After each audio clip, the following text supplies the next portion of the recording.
Welcome back to the S&T YouTube channel. Big announcement from AT&T. Just made it on this network update dated October 8th. So this just kind of happening, just kind of coming across the wire.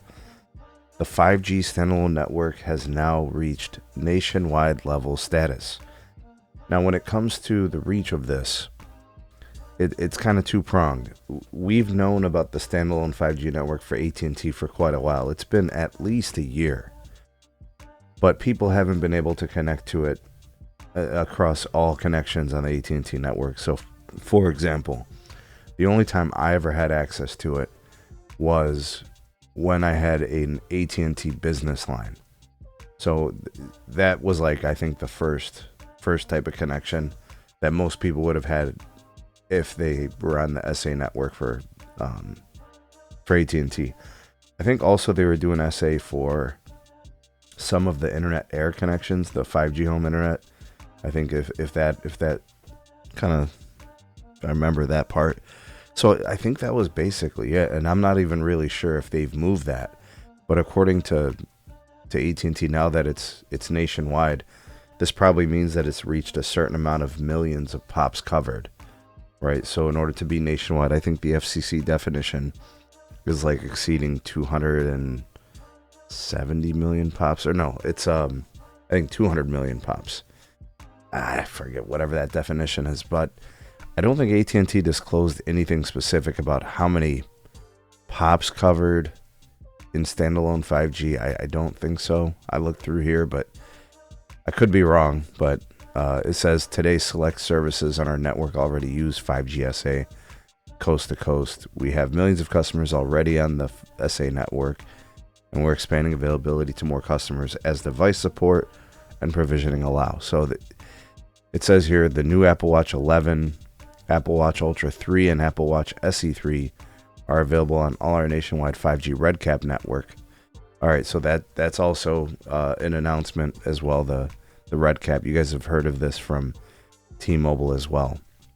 But the trouble with the AT&T, standalone network piece, like the whole slowdown, the move away from the Microsoft piece, and then asking Ericsson to kind of do their 5G network core for them, could have kind of made things a little bit, I don't know, disrupted, or, they having to kind of refigure out what they're going to do there and how it's going to function and core operations and all those things and those systems. But I guess this is good. In my particular market, in my county, AT&T doesn't have N5, the low band 5G. Right outside my county, they do. Right, so that would be good because you would have that on the standalone network, as well as N77, C-band, and DoD, those kind of things. And as AT&T moves spectrum from LTE to 5G, you get more connections on the SA network.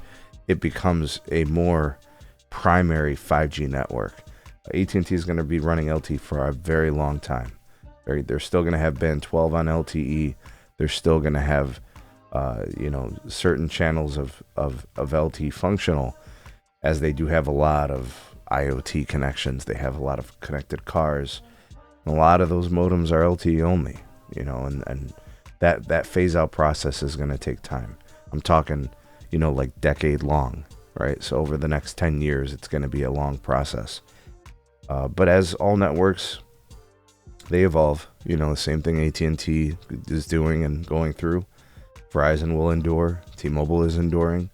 But these companies will be actively moving more spectrum to 5G over the course of the next year, and probably over the course of the next 2 years. But most of it will be 5G very, very soon.